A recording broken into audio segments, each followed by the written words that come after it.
Hey everyone, Nick Griot of Griot's Garage. Sam Battersby. And Stevie. Stevie is the voice of God with us today. Good to see you all. Back on the mic. We're gonna have some fun today, do something a little different. We always talk about detailing. Little garage banter. Yeah, we rarely get to just chat about cars, and I had a good experience talking with one of our sponsors, Everyday Driver, and all they do is talk about cars. And then they asked me about detailing questions, so we're gonna flip the script and talk about cars. I like it. If you guys want to ask us detailing questions or ask us about cars, go right ahead. We've got some pretty awesome automobile news just in general right now, which is nice to have good news. Absolutely. Some great news going on in the automobile industry. Yeah. It's a good time to be a car guy or girl. Yeah, I mean, exciting launches that have stayed true to their culture. You know, things that aren't the Chevy Blazer and whatever that crossover. Yeah, we don't need any more subframe anemic crossovers in this country. No, I'm pretty sure you can cross anything over at this point in time in 2020. Yeah. So let's keep our automobiles pure to their heritage. If you're going to launch a Blazer, it better be a big honkin' hoss. Yeah, I mean, stay true to your roots, right? Don't forget where you came from, guys. Yeah. Come on now. All right, so here at Griot's Garage, everybody's doing great. If you've been following us recently, the last time we were with you, we had just found out about SEMA being canceled, so that was a pretty big blow.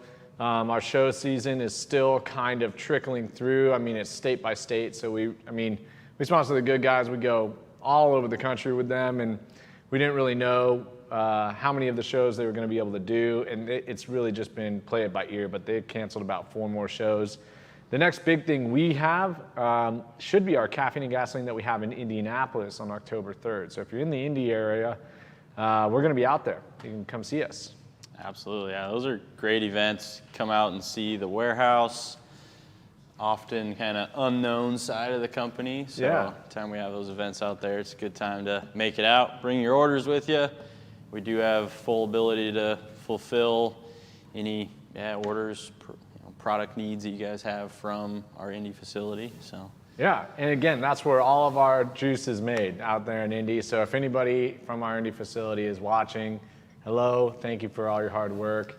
Love you guys. If you guys have bought any products from us in the past 5 or 6 months or past week or so, it's been touched by one of our crew in Indiana, so you can thank them as well. But yeah, they've been working overtime out there. I know. They're cranking out the products, cranking out the orders. Yeah.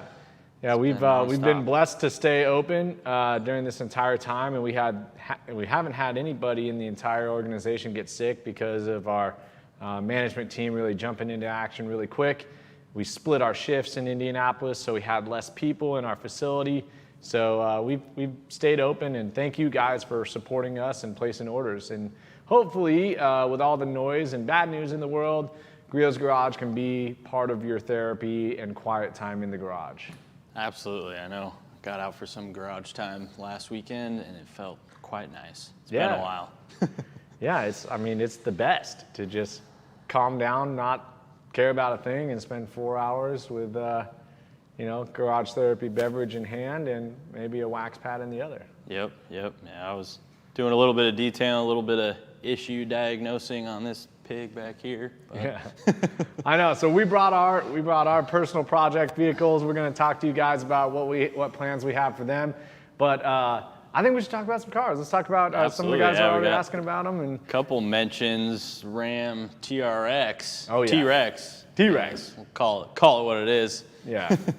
Yeah, bigger than a Raptor. For anybody that grew up watching, Jurassic Park, obviously the Raptor is hyper intelligent, but the king of the jungle is the T-Rex. Yeah, you can't, those small arms, they do a lot more than you'd think. No, but that is essentially aimed squarely at the Ford Raptor, right? I mean, high-speed off-road Baja-style concept. I think Ford corporate's probably doing a little bit of scrambling right now, I gotta imagine. I know. Well, I think they messed up pretty big by putting the fart box EcoBoost into the new generation Raptor anyway.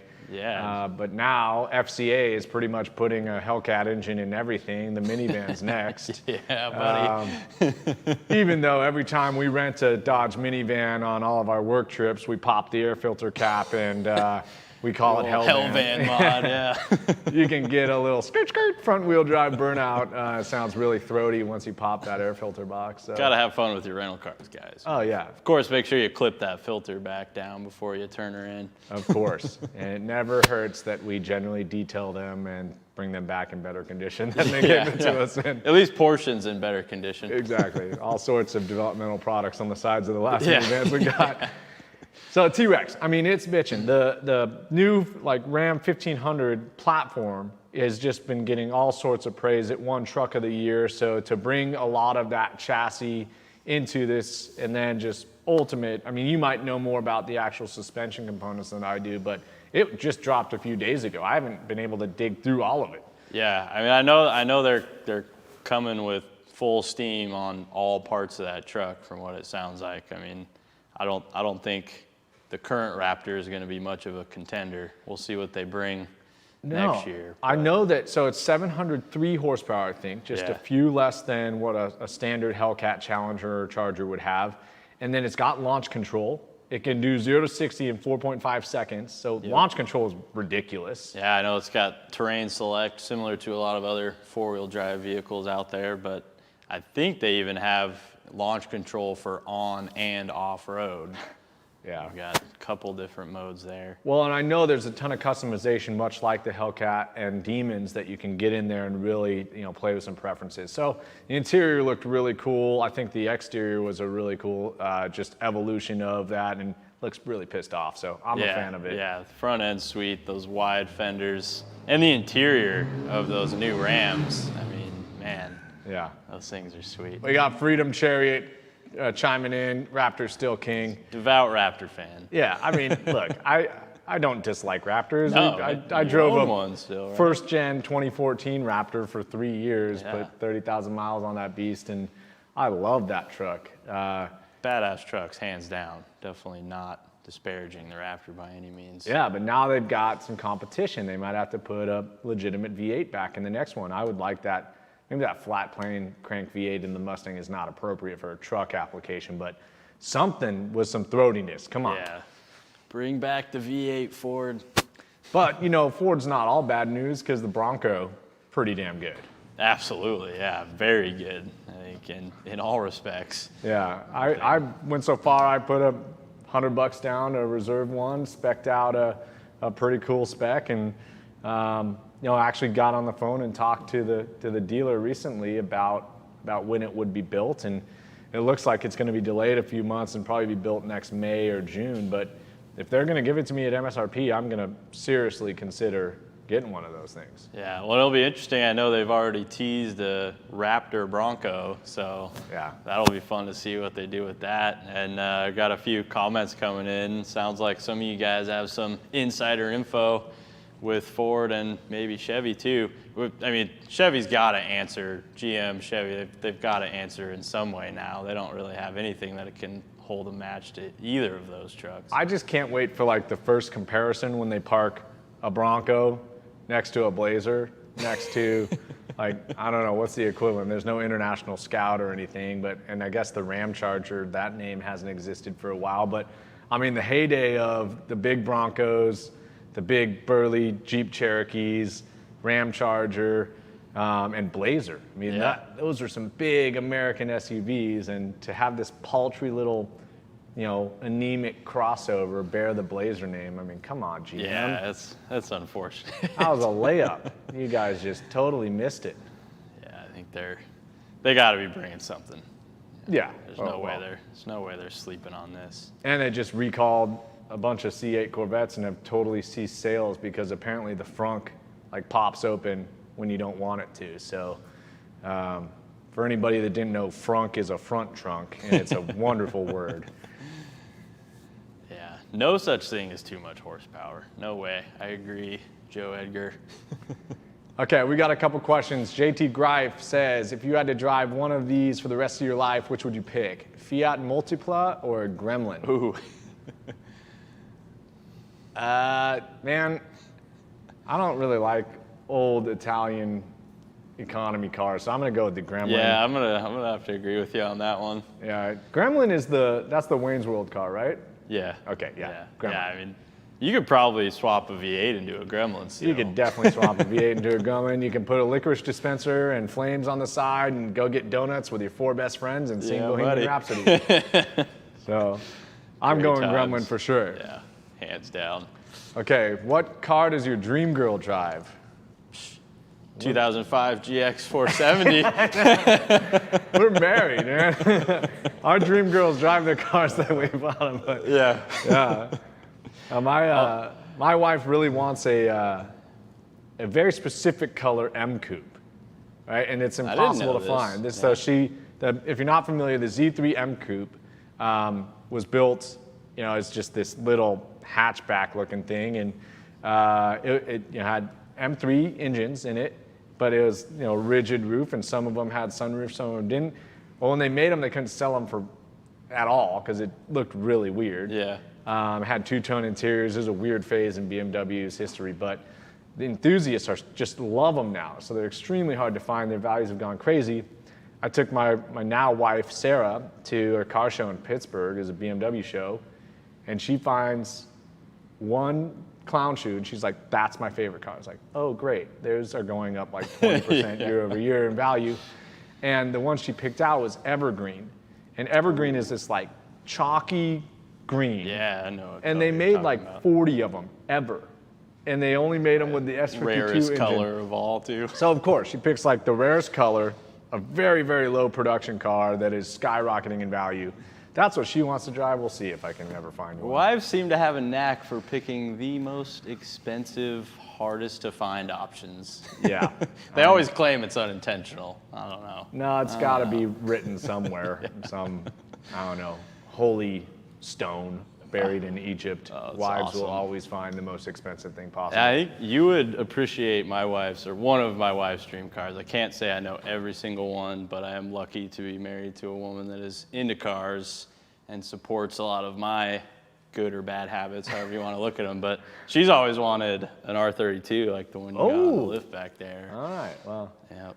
We can figure something out. We got R32s to talk about later. Those things are getting kind of bonkers as well. But yeah, I mean, we've got this in the driveway, and then my wife drives the GX 470. It's pretty fun having 2 lifted Toyotas that we can play around with. I will miss. Gonna work on selling this one soon. If any of you guys out there want a Land Cruiser. A very, very well-loved Land Cruiser that is functional as well and gets used, right? Yes, This isn't a mall-crawling Land Cruiser. It's my daily driven, never finished project. Constantly nagging for something, but I've been, 6 years and countless camping trips and road trips and every kind of off-road trip. It's a little bittersweet thinking about selling her, but there will always be another, as you constantly reassure me. Yeah, I know. They'll come around. Well, back to new cars. We'll get to more of your baby over there, but Grand Wagoneer. Old Grand Wagoneer. Jeep has just teased us the other day, if you follow Jeep on Instagram, with a bunch of old stock footage of Grand Wagoneer commercials. And pure nostalgia. oh my gosh, they're going hard. So if they make that thing without wood paneling, I think I've got faith in FCA to do the right thing and make a really cool Grand Wagoneer. I hope it's not unattainably expensive. We didn't even mention that about the TRX. It's like 80 grand. 72,000 or something like that, starting price. It's an expensive pickup truck. It is an expensive truck for sure. I know considerably more than a fully loaded Raptor. Right? Yeah, I think that is a fully loaded Raptor at about 72. About 70. So granted that, some of the diesel full-size trucks are upwards of 100 these days. It's not the most expensive truck out there, but it is definitely up there. Yeah. I'm excited to see that new Grand Wagoneer. I know. I've got my hopes up, and I don't know what's going to happen there, but I'm in a holding pattern for a while. Yeah. I've got all sorts of problems. I don't need another car payment. It is cool seeing all the competition. Everybody, swinging for the fences against each other. Yeah, it's the best part. Absolutely. I love the big three competing against each other. That is, pure Americana. I mean, Yeah. I keep saying this, and my dad and I kind of banter about this because obviously he's incredibly old and his taste is antiquated. And just kidding, Dad. No, but this is the golden era of muscle cars as well. Like all the cars from the 60s and 70s, great cars, but they drove like crap. They were put together poorly. Like people love them because those were the cars that they lusted after when they were kids, at least guys that are our parents' age, right? Totally. And but the cars now are making double the horsepower. They have air conditioning and ventilated seats and safety features, and they're comfortable to drive for more than an hour or two. Yeah, I mean, I've been driving my 71 Camaro and it just goes squeaking because all the body just doesn't fit together right and everything's rubber, and it literally sounds like you've run over a family of mice every time the wheel turns, just the squeaks that are coming from every part of the car. So, 700 horsepower cars weren't coming from the factories in the late 60s and early 70s. So definitely an awesome time to be a car lover.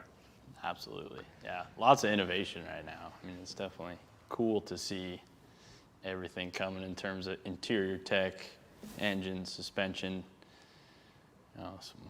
Josh Nunn said they showed the new Raptor. I haven't seen that. Is that the Bronco Raptor? He must be talking about the Bronco Raptor. Josh, Maybe, if you're still here, clarify that for us. I haven't seen the new Raptor, but yeah, hook us up with some photos or something. Yeah, email us. Point us in the right direction. Yeah, if you work at Ford, let us know. Mars Bowie, how many wives do you have, Sam? Just one, right? Yes, just one. Just one. Here in Washington, that is all that is legal. Yeah. And even if it weren't, I don't want more than one wife. Yeah. Mileage on the baby. Sam has 3 kids. You'll have to specify. Depends which baby we're talking about. Youngest is pretty low mileage so far, but he's not for sale. So. 79 Dodge Colt or 1980 Pacer. Honestly, I'm going to raise my hand and say I have no idea what you're talking about. I know what an AMC Pacer is, but Dodge Colt, I don't know what that is. I've seen a Colt. Not the worst looking car.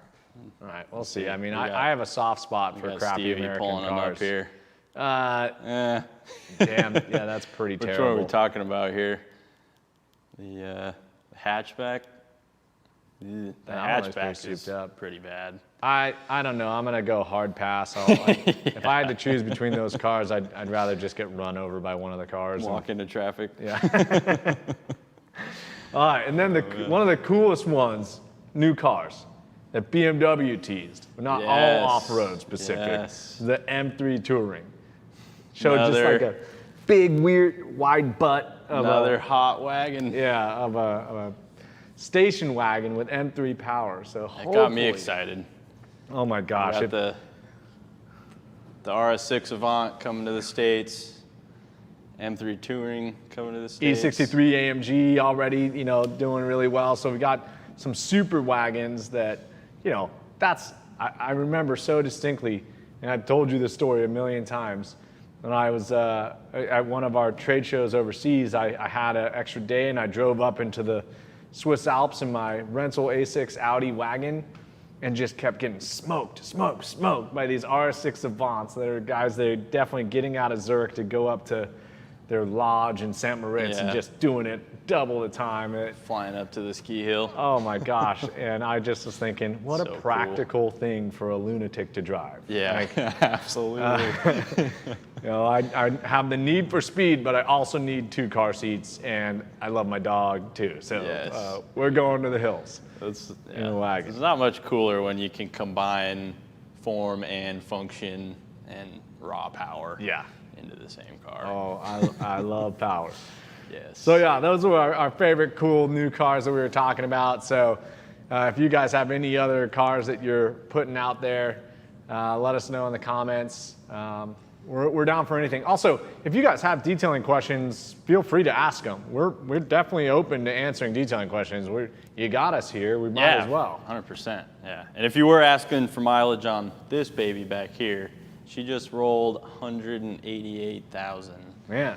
Original miles. Well, engine top and bottom end were rebuilt at 135,000. Previous owner, right before I bought it, had the head gasket pop, which is a common issue with the 1FZ in these. Other than that, they are known to be extremely reliable, but you got to keep an eye on that head gasket. So I reap the benefits, though. He put all the cost or expense into it, and I got a nice low mileage 4.6. These are originally 4.5, so a little bit of extra grunt. It Not moved a ton. surprisingly well. When I was riding in it recently, I was kind of, I had driving the FJ62, and you literally stamp on the gas, and 10 hours later you're 2 miles down the road. But that thing moved quite a bit for big tires. It's not bad empty. You get it fully loaded down with the 3 kids and camping gear and going up the pass. It's a little bit rough, but it's not bad. I can't complain. I heard Richard Griot the 6th was born with the Griot passion for cars. Well, that would be news to me because that's like 2 generations down the road, and maybe Richard Griot the 6th. I mean, you might be talking my son. I don't know if he has a passion for cars. He can pretty much say dada and hi and apple. So he does like coming and walking around the cars. He honks the horn of I think his favorite car, I really don't want to say it in public, is the coral pink Fiat 600 because he can honk the horn. It's a kid favorite for sure. I know, the bright ones always get the kids. Right it's undue influence from my father, who likes that car, got married in that car, and puts him in there, and is I don't know what that's going to do to his mental health and development as we go along here, but Fiat 600 is his favorite car. He definitely has a collection of Matchbox cars, and thankfully he does have a Jeep Grand Wagoneer replica, and when I say Jeep, he runs and grabs that, so he knows Jeep. Yes, that's awesome. And he's got a Gravedigger monster truck that he is absolutely in love with. So I think he's going to be all right. Right on. Yeah, so far, I think Owen's favorite, my son, my oldest, he always notices the Mopar stuff. He likes the big rowdy Challengers and Chargers. He asked me if I'd get him a Charger for his first car the other day. Yeah, it's hard to tell your 6-year-old son that you want him to live to see 20. Yeah, exactly. Maybe a V6 Charger. Yeah. He's got to watch those grades, though. Yeah. They can put big wheels on it, make it look like a V8 Charger. Got to make them work for it. Oh, man. All right, well, what else is new, guys? Throw us some detailing questions if you want. C8 Z06 already. That's a good one. Josh Nunn saying, I've seen some sneak photos of the C8 Z06 and heard that, most speculate that it's going to be a flat plane crank V8 twin turbo, which would be gnarly. I've seen a few, folks do that to their C8s. Twin turbo on? Yeah, there's definitely a couple of those out there. Hennessy did. Yeah. I think our friends down at Hennessy, I think they put, of course it probably had to crest 1,000 horsepower, but I seem to recall it was 1,200 horsepower. Big American flag spoiler. So perfect. Fun, man. So fun. They love you guys down there. Yeah. What was that comment about? Oh, there's a Ford Raptor 2. Joshua was saying it was real. He was trying to put a link in there, but... We'll get that figured out. We'll have to chat about that more on the next one. JT Greif, yes, CTS Wagon. That'd be great if we got back with an American offering there. I don't think they can figure that out, though.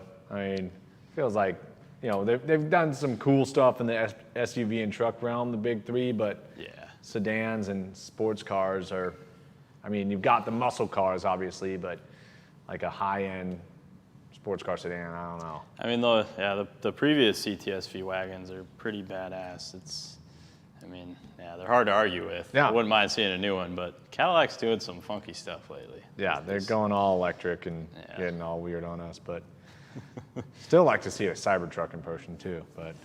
For sure. Yeah. Hey, my buddy Tommy, how you doing, bud? Yeah, he's gonna like that Chevelle. Tommy and I used to sneak out in my dad's Chevelle and cause a lot of trouble. We had gotten away with it for about a year and a half until our IT guy at the time, rest in peace, Ed Ditzler, saw us going one way and him going the other way. And we had 4 girls in the back seat, only 3 seat belts, so don't tell anybody about that. But yeah, we would always mess around that spiel. That is awesome. I love that. Yeah. My mom may or may not have caught me taking her Charger RT out when I was a junior in high school. Oh, man. Yeah. Yeah. I know. What did you say? She wrote down the mileage and she just had you dead to rights. Yeah, she got me. She knew I was going to be up to no good that weekend, and yeah, I don't think I put her seat quite back in the right location either. Yeah. Two strikes there. Got to cross all the T's, dot all the I's. Oh, that's another one. The Gordon Murray's T.50. Did you see that car? No. Oh, so Gordon Murray was the designer of the original McLaren F1, really focused on like lightweight construction. So his new car is the T.50 or T50. It's extremely lightweight. I want to say it's 2,200 or 2,600 pounds. It has a V12 built by Cosworth that revs up to an insane amount. I want to say that's another like 12,000 RPM. Just totally off the top of my head, I'm not like espousing these stats as pure fact, but it's like just the power to weight ratio is crazy. Center seat drive, analog, 6-speed manual. So like it's supposed to be like the last pure performance supercar that isn't digitized. It's just raw and analog. No driving assists. So he focused on lightweight and then a high revving, naturally aspirated V12 with a 6-speed manual. That thing is beautiful. I'm pretty sure all of them are sold already. They're not making that many, like 100 of them. But the early analysis was that it's going to be the new generation McLaren F1. Okay. Just like the car that is the benchmark for the next 20 years of kind of supercars chasing them. And he really will stand on his own because all these other guys are going to hybrid and adding different characteristics or adding Formula One technology, which now is hybrid, into their supercars. And Aston Martin Valkyrie and Mercedes crazy F1 AMG. So definitely a lot of wild stuff coming out. I know. It's really cool. It's a great time. I mean, if you like cars and you've been able to focus your attention on cars at any time during the past 6 months, it's a great time to be alive. Definitely a great place to focus your attention right now. Yeah. Get your head out of the craziness that is most other news these days and focus on some auto news. Yeah. So John Blake had a detailing question. How many foam pads do I need to have sitting on the table when I paint correct my Ford Edge? Ford Edge, that's the big good size van SUV looking thing, right? Yeah. It's a mid-size SUV. Yeah, I mean, all depends on how many processes or how many steps you're planning on doing, but the more pads, the better. I will never argue that in any scenario, really, regardless of the size car you're cleaning.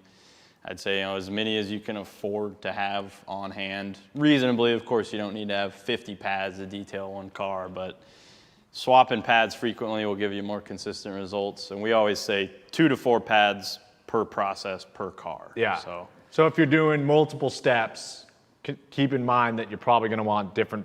You don't want to really cross-contaminate abrasives into a single pad. So keep your pads per process, per abrasive separate. So if you're doing a 2-step correction on an average size car, you're going to need 4 to 8 pads. 2 to 4 pads for each process. Yeah, you at least want to swap your pads halfway through the car. I would say it too, somewhat dependent on like how intense of paint correction you're doing. If you're doing a more severe paint correction where you have to use more pressure, you're going to wear out your pads a little faster. So having some extras, it saves you time, honestly, too. If you can swap a fresh pad on there, kind of refreshes your paint correction ability and allows you to get results faster. So. Well, and with long throws, right, as you load up the pad, you'll feel vibration, right? Yep. You'll get a sensitivity, or maybe not a sensitivity, but you may feel adverse, results of a loaded up pad, and so you swap that out. And it obviously clogs up the pores of the pad. Clean your pads, yeah, right? and makes it hotter and heavier. So. Regardless of how many you're using, make sure you're cleaning them, compressed air or a pad brush. that'll help immensely, not only to allow them to work better while you're using them, but prolong the long-term life of your pads too. Yeah. They are a bit of an investment, so you don't want to wear them out in one single detail. So Stevie is chiming in. Extreme Details is asking about our large new product dump that would have happened at SEMA. Yeah. Our tentative plan is to have a live event on the day SEMA would have happened, or that Thursday of that week, I think. Yeah. I think the Tuesday that SEMA happened is actually the election night. So I know you guys might want to hang out with us, and chime in if you really want to. I'd rather be busy doing this than watching whatever the heck's going to happen that 100%. night. Yeah. But we figured it wouldn't be the best night to come and dedicate our time to keeping you guys distracted. Plenty of other distractions there. So that Thursday, I think it's the 5th of November. Let's check here. Yeah, we're gonna do what would have been our new product launch for SEMA on that. But that being said, our fall season starts. Our fall handbook starts in 2 weeks. September 7th is the first drop, right? So And we'll have products going live the Friday prior. We have some I'm really excited about one of the products that's in there. Like, it's a big step for us. Absolutely, huge step. Yeah, Ahead of SEMA. Pretty awesome one coming, and some really cool little stuff. Yeah, I know. Yeah, little cool stuff. If you guys don't get our catalog yet, you can visit griotsgarage.com and request a catalog. They are free. We just redesigned that catalog midway through this year. It's a pretty cool piece now. Lots of instruction, as there's always been. We call it a handbook, not a catalog, because it is supposed to be a guide through processes and products. So yeah, you can request a catalog at the bottom of the Griot's Garage website. Stevie's going to post that link in the chat. If you're here for the first time, subscribe to the channel. Hit the notification bell so you don't miss us anymore. Subscribe. With those new products will be new product videos. We'll be doing more lives. In those lives, we'll be giving away some of those new products. So yeah, we've got a lot of exciting stuff coming up. I mean, the back end of our year is product launch heavy. It's full for sure. Yeah. And I think we're pretty stacked going into 21. Yeah. Just had our kind of priority meeting on what we're planning for 21. So we got some really cool stuff coming for you guys next year as well. But yeah, like the video too. Don't forget to hit the like button. Keeps us up in the algorithm. Yeah. And subscribe, notification bell, check all the boxes. And Instagram and Facebook as well. We've been doing a lot more active in those spaces, and really we're launching products when they're ready. We tend to launch them with catalog seasons, and with SEMA we kind of have a lot of buildup. But this fall and winter, there's going to be a ton of stuff coming out. So be sure to follow us. Really good stuff. If you're hungry for more Griot's apparel, we got some sweet stuff coming. One of them being these awesome. Oh yeah, that's a new shirt for fall. New logo, new caffeine and gasoline logo. Got the coffee mugs for the Pistons up there. Yeah, I've got the old issue, but same logo. But that's the one that you guys will be able to buy anytime. And in fact, we should probably just give away a couple of those today. I know we'll have stock. You'll have to wait a couple weeks till we have them, but let's go. Give us the best question you got, best joke, anything that stops and makes us laugh. We're gonna give away some t-shirts. So here we go. We did want to talk about our own projects while Stevie kind of catches up with the chat. So you said you're gonna sell your Land Cruiser. Yeah, so getting there. I think that you still have some emotional distance to travel before you'll be able to do so. I do. I think, my friends like to give me a hard time because I've probably been saying I'm going to sell this thing for at least 4 to 6 months now, and I haven't listed it yet. But, life does get in the way. We moved. We had a third child, so I'm trying to, not do too much all at once. But can't just strap your oldest one to the roof rack? He would probably like that, believe it or not. But yeah, I got the roof rack up there, plenty of room. But it's lost some of its practicality because we do have a dog at home as well. So with the 3 car seats across the back, I've got some, camping drawers set up in the rear, so I can't put the 3rd row in there anymore. And we got to have room for the dog when we go on road trips or whatnot. So we've been looking for Suburban or Yukon XL. Got to add some more room. Oh man! And then I'm not getting away from off-road completely. I will be taking my wife's GX 470, and probably won't be able to convince myself to not mod that thing a little bit more. But well, look, I mean, you got a captive audience. Give us a little pitch. What's the suspension setup? What, like, give us like some of the. You talked about the engine rebuild and it being bored out, and again, like I said, I was impressed by how it moved when I was in it, just from other FJs and their kind of lackluster pull. But it's a fun truck for sure. I mean, when I bought it 6 years ago, it was in relatively good shape, but it was pretty clapped out. I flew to Colorado Springs to kind of kill two birds with one stone, visit a close friend of mine, and buy this thing that I had been looking at and talking to the owner for about a month. This was right after the birth of my first son.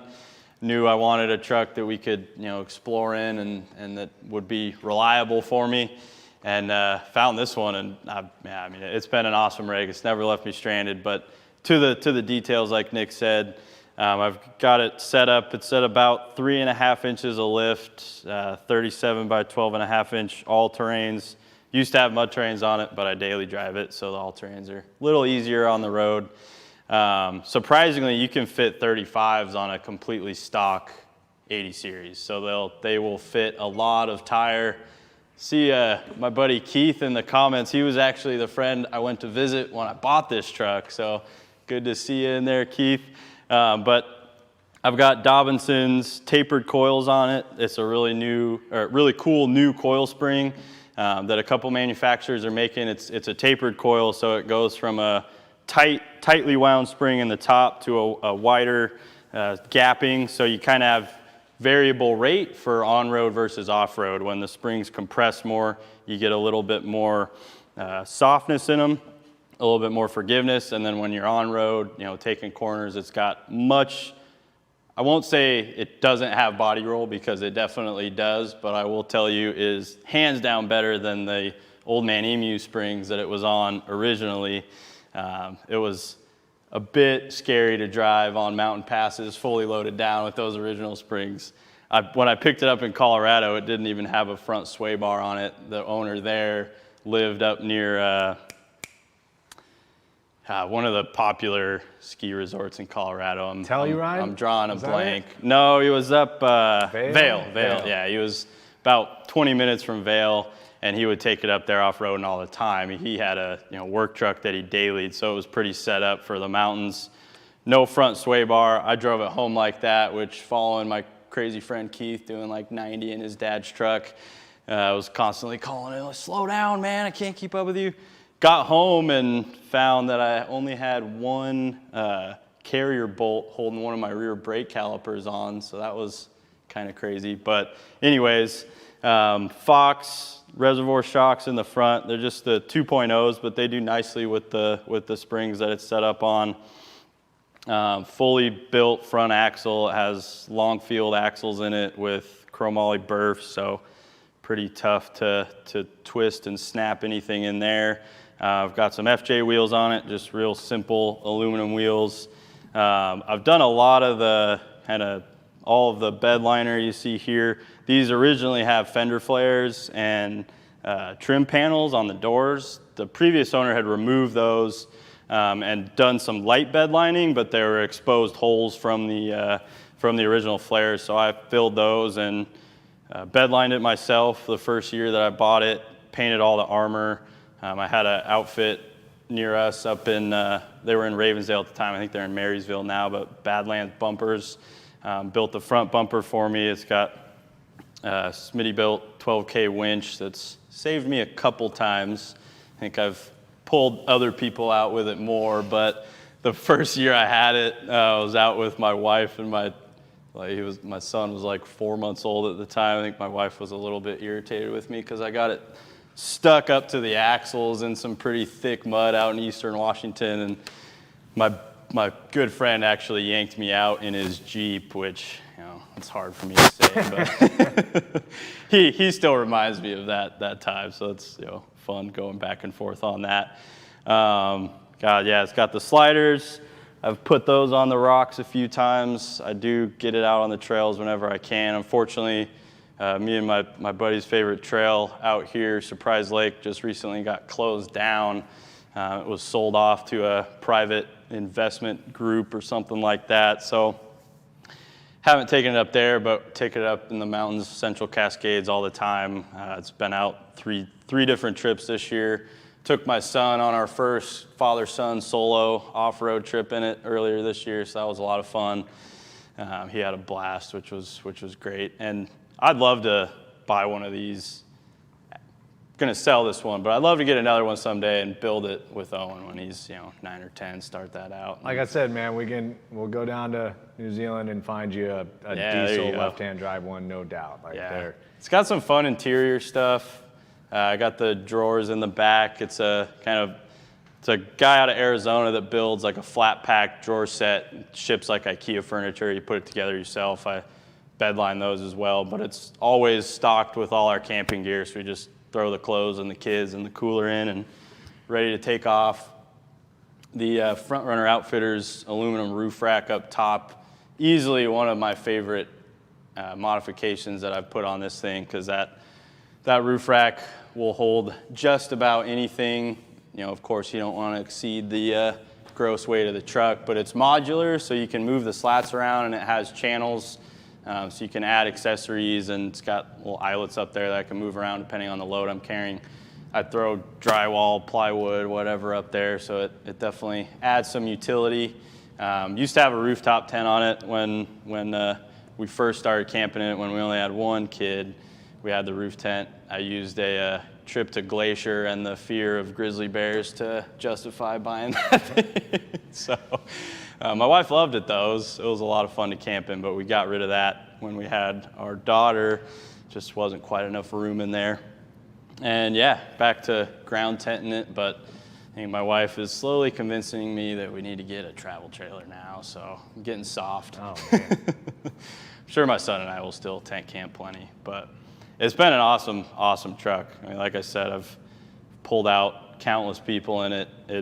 With the 37s and the suspension that's on it, it's triple locked as well. I don't know if you guys know that about the 80 series, but the later model 80s from 94 to 97 had factory electronic front and rear lockers, as well as a center differential lock. So you lock all three up, and it's a tractor. It'll go just about anywhere. It's a really fun truck. Not quite enough power to get me in a lot of trouble, but it's definitely gotten me in a little bit. So haven't put it in any too sketchy of situations yet. My wife tends to keep me out of those when she's riding with me. She likes to close her eyes when we're going up Gallagher Head Lake Trail in Eastern Washington. There's a few pucker moments, but it's a fun truck. Tons of great memories in it, which will last forever. Got awesome photos of the family riding around in that thing, and Owen actually drove it for his first time on our last trip out. That was pretty cool to see. Yeah. Big open, gravel, dirt lot, not much he could do for damage, and I was close by in the passenger seat. But yeah, it's pretty cool. That's awesome. Well, DWWJR56 says he just got the G9 kit at AutoZone and bought the 5-inch conversion kit for it. He's worried about having too few pads. If you're just getting started with a buffer, you're limited as a result. It relates to your outcome anyway. 100%. So just use the pads you have, get comfortable with the machine, see how much you can do with yourself, and then the world is your oyster. What you've got there is a very mild all-in-one abrasive, Liquid Wax 3-in-1, and an orange foam correcting pad.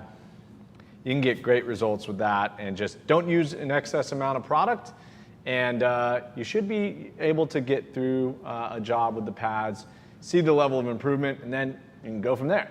No pressure. You got plenty of time to learn, and the first step is just getting comfortable with the machine.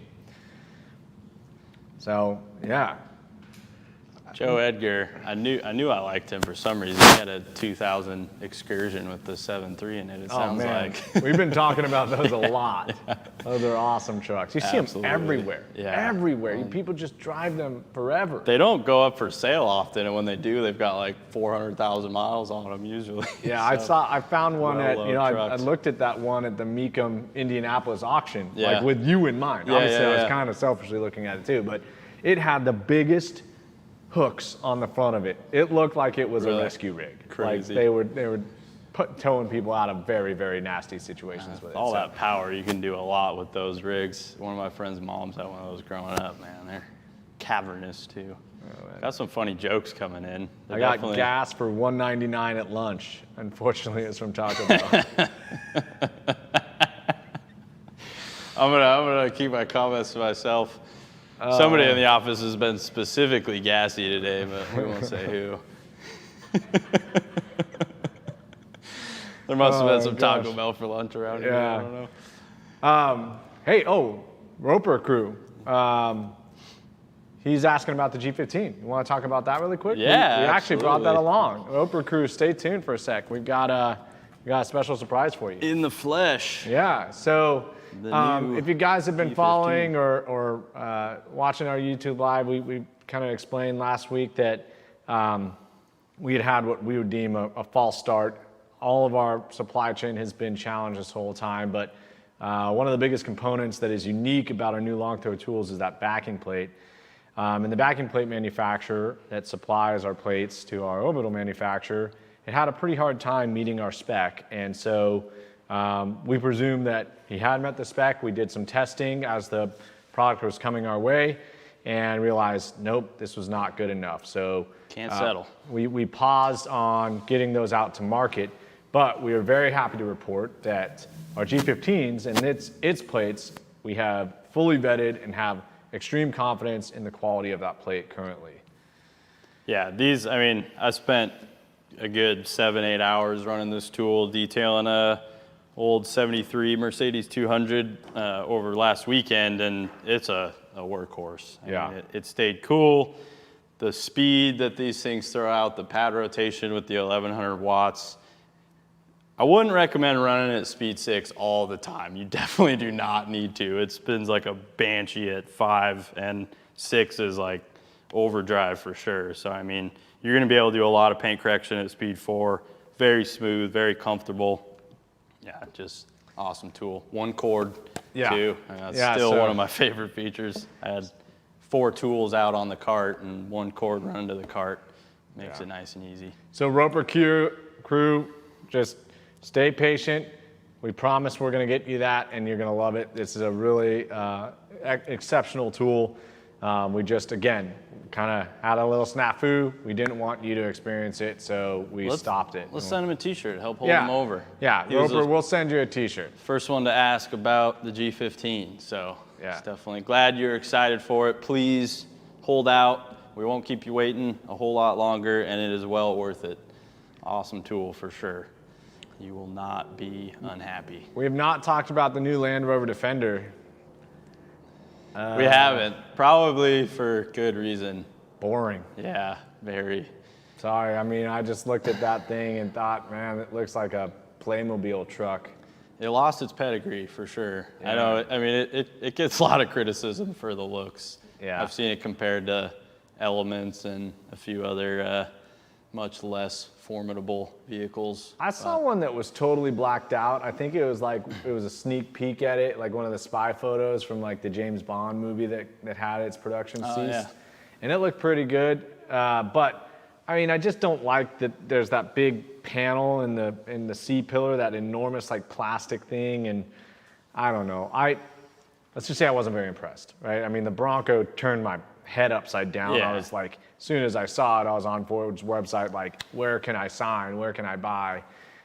Same with the T-Rex, just like, and these other ones we talked about, they were just really, really did something for me immediately. The Land Rover, it's like, I know, I mean, they still have some off-road pedigree, but you got to pay for it to get those options, which is kind of a bummer. They're definitely not factory on all of those trucks, but still capable for sure. I mean, I watched the videos that Land Rover put out driving it across Africa like they do with the majority of their new models, and I mean, it does some impressive stuff. Some of the, but again, it's computers that are doing the most of it for it. So to each their own, for sure. If you own one or you like one, they're great trucks. I had a Discovery 2 in high school, and that thing was awesome until coil packs went out, and that was a very expensive repair on that because you have to pull the intake manifold off to get to the the plugs and coil packs. Wonderful. And everything, yeah, so, great engineering. Yeah.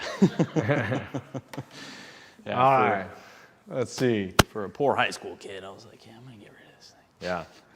Well, we did have some other things we were going to talk about primarily.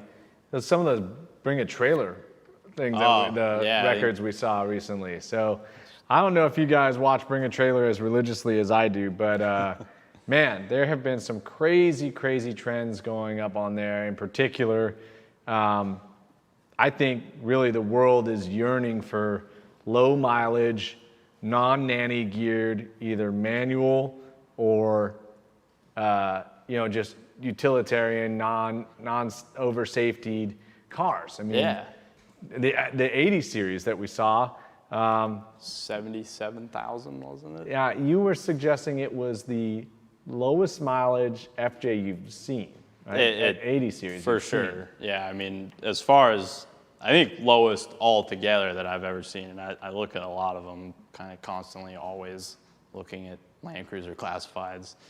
But I mean, low miles, and just immaculate. It looked like somebody bought it, parked it in a warehouse, and just kept it maintained while it was there. And you're particularly aware of how much scrutiny Land Cruiser guys will place on anything, right? Oh yeah. I mean, it's almost a cult, right? Yeah, and that specific truck is really the holy grail of 80 series, if you will. It's a 97 FCJ80 triple locked 40th anniversary, which is one of the rarest of the 80 series with the 40th anniversary. That's mostly just badges and interior color and trim level, but still, I mean, they're very sought after. You get a lot of the crazy 80 guys looking for low mileage 40th anniversary trucks, and somebody got a very nice one. Yeah, I mean, 80 grand, that's a brand new one. Yeah, essentially. Yeah, totally. So that's a brand new 200 series. To go 23 years into the past to still get a used vehicle from somebody else, sight unseen on an auction site, that is insane. Yeah, I mean, not necessarily a bad investment, depending on how you look at it. I mean, if they're going to drive it, they have one of the most formidable, reliable off-road vehicles ever built. If they're going to keep it in storage, it's a great investment. I gotta imagine that thing will double in value in another 10 or 20 years. Well, yeah, you're probably gonna buy it. Hey, I can hope so. I mean, just restart it, right? If you could reset the clock on that thing, you'd have a lot harder time getting rid of it. Yeah, 100%. Speaking of resetting the clock, there was a 2004 Volkswagen R32 that recently sold. I bought mine on Bring a Trailer, and I thought I had set the high water mark, but I wanted that thing, and I wanted to have that experience again. And mine had 16,000 miles on it, but recently one with 1,800 miles sold for $62,000. Crazy. That is twice what they were sold for originally in 2004. Now, this thing was a time capsule. I mean, 1,800 miles is a crime. I mean, unless those are all track miles, which I have a hard time believing. That thing was pretty damn clean. I mean, if you had track miles, you would have had wear on your bolsters, and you wouldn't have been able to retain the original tires. But man, unless obviously you swapped it to a track setup, but it was insane. And I can't believe that what is essentially a souped up economy hatchback. Granted, in my mind, it's the most perfect hatchback package ever. Yeah. But 60 grand, man. I mean, you can get a lot for 60 grand. For sure. I mean, that's not quite RS6 Avant money, but it's close. I mean, almost half, right? Yeah. I mean, it's at wild. Least a down payment big enough to make your monthly payments on an R6 Avant pretty easy to handle if you're in that price range. So, I mean, it was a crazy thing. And I think that part of it, if you go and read BAT comments, and I'll watch the cars that I'm most interested in pretty much every day. I mean, you guys for sure sit in my same office, you hear that doo-doo-doo. I peek at it a little more frequently than I used to. We recently saw a I feel like it was an 18,000 mile E30 M3 sold for $250,000, $250,000. Yeah. For an E30 M3. I love E30 M3s, but Unreal. man, there's $250,000. That is a brand new McLaren. That is a supercar. Yeah, dude. That actually is fast. E30 M3 is not very fast. Know that very well. It's just crazy. I mean, I gotta imagine it has something to do too with the age group. Kind of, you got these guys that admired these cars when they were younger and maybe couldn't afford them then, and now they're salivating to get their hands on a clean, nice one. Everybody's at home. Everybody's looking for things to do. They're watching these auctions. Yeah. And maybe they, put a little whiskey in their coffee, and by the time noon rolls around, man, they're buying a car. For what? I gotta tell my wife about this. Oh my gosh. Yeah. What have I done?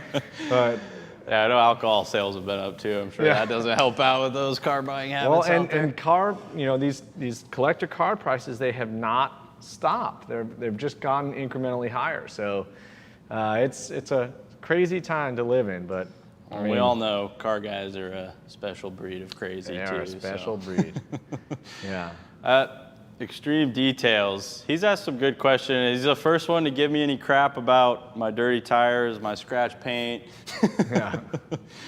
Everybody around here gives me all kinds of guff because I'm the product guy. I'm a product developer. I detail all the time, make paint look beautiful, and then I've got this 97 single stage black, but forgive me, I like using my truck. If it was perfect, I couldn't drag it down the trails that I do and have all the fun that I do in it. So, and it gives me something to test on. Unfortunately, this is our good side. It is single stage paint, and earlier on in my product testing and development career, I got after it a little hard on a couple spots on the opposite side. So there's a few thin spots, but it's functional. And a lot of guys that use these things, you got perfect paint, you're just gonna hate yourself after you ruin your perfect You use it and enjoy it. Come on, you don't have to have too much excuse. We're always going to get grief relative to the nature of our job. I mean, that's why I drive this thing every day, because I really don't have to care. I mean, you might take it for granted, but all this vinyl siding, it means it's a lot less paint to polish. For sure. Yeah. That's one nice thing. I pretty much can do this entire full-size SUV with our G8 3-inch platform because I've got a 4.5, 6-inch, space to polish on both sides. There's nothing 5 or 6 inches wide except the hood, really. I know. Roof maybe, but you got that rack up there too. Yeah. Well, it is nice to not have to go home and perfect your vehicle every night when you're doing it all day at work. So I do need to clean my tires though. You're definitely right about that. She's due for a little love. And Joe Edgar's son, Jackson. Hello, Jackson. What's up, Jackson? Welcome to the live. Your dad has been joining us for many, many YouTube live sessions. I know he's won some stuff from us before, and we appreciate his participation and loyalty. We really like hanging out with you guys. Yeah, I love knowing kids are getting involved and watching too. I mean, the future of car guys, right? Yeah, Joe Edgar, when are you going to trust Jackson to start cleaning your wheels? Because there's never too early of a time. Yeah, I think 4 was pretty close to, I mean, granted, these wheels, there's not a whole lot you can do to hurt them, but Owen's gotten out there with the wheel brush a few times, so yeah. Keep them involved and keep them interested. It's definitely invaluable. Oh, man. 93 black Cobra. Yeah, that was pretty cool. SVT Cobra, those Fox body Mustangs. There's last year production, and those things are going nuts as well. They are. Those are cool cars. I've always liked Fox bodies. It's something about them. Well, all right, guys. Again, today we're just having some fun, shooting the breeze, talking about cars. Wanted to bring out our big SUVs to show them off a little bit, and we're going to be doing lives pretty much every 2 weeks. I know the next one we will be doing, well, now I just say this. Our next live will be 3 weeks from now. We will be featuring a couple new products on that one, so keep your eye out. If you had fun with us, we do these all the time. We have specific detailing topics. If you've ever liked to see a specific topic, leave it in the comments below. Be sure to subscribe, hit the like button, and ring the bell so you never miss us.